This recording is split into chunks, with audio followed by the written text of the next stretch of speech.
السلام علیکم ورحمۃ اللہ وبرکاتہ۔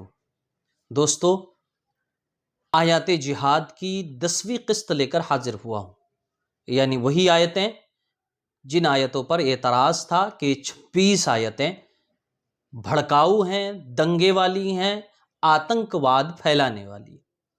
تو آج 10ویں قسط لے کر حاضر ہوا ہوں سورہ توبہ سے، سورہ توبہ کی آیت نمبر 20۔ انہی 26 آیتوں میں سے ایک آیت ہے جس پر اعتراض ہے۔ اللہ تبارک و تعالیٰ ارشاد فرماتا ہے الذین آمنوا وہاجروا وجاہدوا فی سبیل اللہ باموالہم وانفسہم اعظم درجۃ عند اللہ واولئک هم الفائزون۔ یہ آیت مبارکہ سورہ توبہ کی آیت نمبر 20۔ اس کا ترجمہ اللہ تبارک و تعالیٰ فرماتا ہے وہ لوگ جو ایمان لائے یعنی مسلمان ہوئے، وہاجروا اور انہوں نے ہجرت کی، وجاہدوا فی سبیل اللہ باموالہم وانفسہم اور اللہ کی راہ میں اپنی جان اور اپنے مال کے ساتھ جہاد کیا۔ یہ تین چیزیں بتائی، پہلی چیز ایمان لائے، دوسری چیز ہجرت کی، اور تیسری چیز جان و مال سے انہوں نے اللہ کی راہ میں جہاد کیا۔ یہ ایسے لوگوں کے بارے میں اللہ فرماتا ہے اعظم درجۃ عند اللہ، یہ لوگ اللہ کی بارگاہ میں بڑے مرتبے کے لوگ ہیں، ان کا اسٹیٹس ہائی ہے، یہ ہائی اسٹیٹس کے لوگ ہیں۔ وَأُولَئِكَ هُمُ الْفَائِزُونَ اور یہی لوگ کامیاب ہیں۔ آگے دوسری آیت میں اس کی اور بھی ان کی بڑائیاں بیان ہوئی ہیں۔ تو تین چیزیں یہاں بیان ہوئی، ان میں سے ایک چیز پر اعتراض ہے کہ جہاد۔ دراصل اللہ تبارک و تعالیٰ نے یہ آیت ان لوگوں کے حق میں نازل کی ہے جن لوگوں نے اپنے دین و ایمان کی حفاظت کے لیے مکہ چھوڑا تھا اور مدینے میں جا کر بس گئے تھے، جنہیں مہاجرین کہتے ہیں۔ اللہ فرماتا ہے یہ وہ لوگ ہیں جو ایمان لائے اور انہوں نے پھر ہجرت کی۔ ہجرت کا مطلب اپنا وطن چھوڑا اور دوسری جگہ جا کر بس گئے۔ چھوڑا کیوں؟ اپنے ایمان کی حفاظت کے لیے، اور ضرورت پڑنے پر جان اور مال سے جہاد میں انہوں نے حصہ لیا۔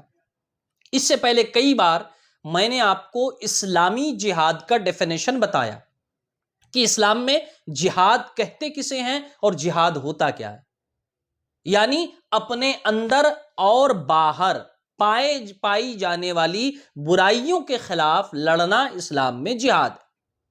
تو جہاد کی دو صورتیں یہاں بیان ہوئی ہے، جان اور مال دونوں سے جہاد کرنا، برائی ختم کرنے کے لیے اپنا مال خرچ کرنا یا اچھائی کی مدد کرنے کے لیے مال خرچ کرنا، یہ بھی جہاد ہے۔ اور اپنی جان سے یعنی خود شریک ہونا، خود سے، اپنے ہاتھ سے، اپنی زبان سے، اپنے قلم سے یا اپنی پوری جان لگا کر برائی روکنا، یہ جہاد ہے۔ تو اللہ فرماتا ہے جن میں یہ تینوں باتیں پائی جائیں وہ بڑے مرتبے والے ہیں۔ اور یہ تین باتیں پائے جانے والے کون لوگ تھے؟ یہ مہاجرین تھے جو ایمان بھی لائے اور ہجرت کر کے مدینہ میں بھی آئے، اور انہوں نے تقریباً سارے کے سارے جہاد میں حصہ بھی لیا۔ تو یہ تین باتیں ان مہاجرین کی بیان کی گئی، اور اس کے بعد ان کا انعام ذکر ہوا کہ اعظم درجۃ عند اللہ، یہ لوگ اللہ کی بارگاہ میں بڑے اسٹیٹس کے لوگ ہیں اور یہی لوگ کامیاب ہیں۔ تو ایک گزرے ہوئے واقعے کا ذکر ہے کہ جن لوگوں نے ایسا ایسا کیا ان کو اللہ تعالیٰ ان انعامات سے نوازے گا یا نوازتا ہے۔ اس آیت پر یہ اعتراض کرنا کہ یہ بھڑکاؤ آیت ہے، دنگے والی آیت ہے، لڑانے والی آیت ہے، آتنکوادی بنانے والی آیت ہے، آپ تھوڑی دیر کے لیے ٹھنڈے دماغ سے سوچیں کہ یہ الزام صحیح ہے یا غلط ہے۔ پیچھے ایک واقعہ ہو چکا 1450 سال پہلے، اس واقعے کا ذکر ہے، اور وہ بھی خون خرابے یا فساد کا نہیں، ان کی تین خوبیاں بیان ہوئی ہے کہ انہوں نے ایسا ایسا کیا، ایمان لائے، پھر ایمان کو بچانے کے لیے اپنا وطن چھوڑ دیا، اور پھر تیسرے درجے میں جب ضرورت پڑی اپنے جان مال ایمان کی حفاظت کے لیے تو جان مال لگا کر جہاد کیا، یعنی برائی کے خلاف لڑتے رہے۔ تو یہ تین چیزیں جو بیان ہوئی، ان تین چیزوں میں سے کوئی بھی ایک بات کوئی اٹھا کر یہ کہے کہ اس سے دنگا ہو سکتا ہے، تو ایسے آدمی کو کیا کہیں گے؟ مانسک مریض، برین پیشنٹ ہی کہہ سکتے ہیں اس کو، دماغی مریض کے علاوہ کیا کہیں گے؟ یا پھر ان کے دل میں اسلام اور مسلمانوں کے خلاف کوٹ کوٹ کر نفرت بھری ہوئی ہے، انہیں ہر اچھائی برائی نظر آتی ہے، وہ ہر اچھے کو برے نظریے سے دیکھتے ہیں، بری نظر سے دیکھتے ہیں، یا پھر دشمنی کا چشمہ لگا کر دیکھتے ہیں۔ تو پچھلی جتنی آیتوں کی تلاوت ہوئی، جو 9 آیتیں 9 ایپیسوڈ میں آپ نے سنی، آج 10ویں ایپیسوڈ میں بھی جو آیت ہے، آپ بتائیں کہ اس آیت سے کیسے دنگا ہو سکتا ہے؟ ایسی اس آیت کو پڑھ کر کوئی کیسے کس طرح آتنکوادی ہو سکتا ہے جس آتنکواد کے لیے اسلام میں دور دور تک جگہ نہیں ہے؟ آپ نے دیکھا ہمارے ملک میں، آپ ہندوستان کو لے لیجئے، بتائیں مسلمانوں کا وہ کون سا سنگٹھن ہے جو لوگوں کو مارنے، پیٹنے، کوٹنے، انہیں پریشان کرنے، انہیں ہیرسمنٹ کے لیے وہ سنگٹھن بنا ہو؟ آپ اس کے برخلاف ہندوؤں میں دیکھ لیجئے، بجرنگ دل والے ہیں، کہیں بھی کسی کو پکڑ کر پیٹ دیتے ہیں، آئے دن خبریں ملتی ہیں۔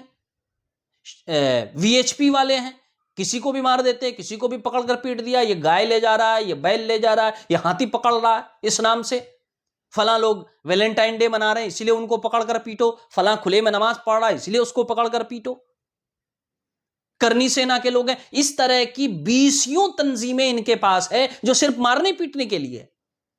لیکن مسلمانوں میں ایک تنظیم بتائیں، اگر ان آیتوں کا یہی مطلب ہوتا تو 2-4-10 تنظیمیں تو آرام سے یہاں بڑی بڑی ہوتی، جن کا کام صرف مارنا، پیٹنا، گلا کاٹنا، دنگا کرنا ہوتا۔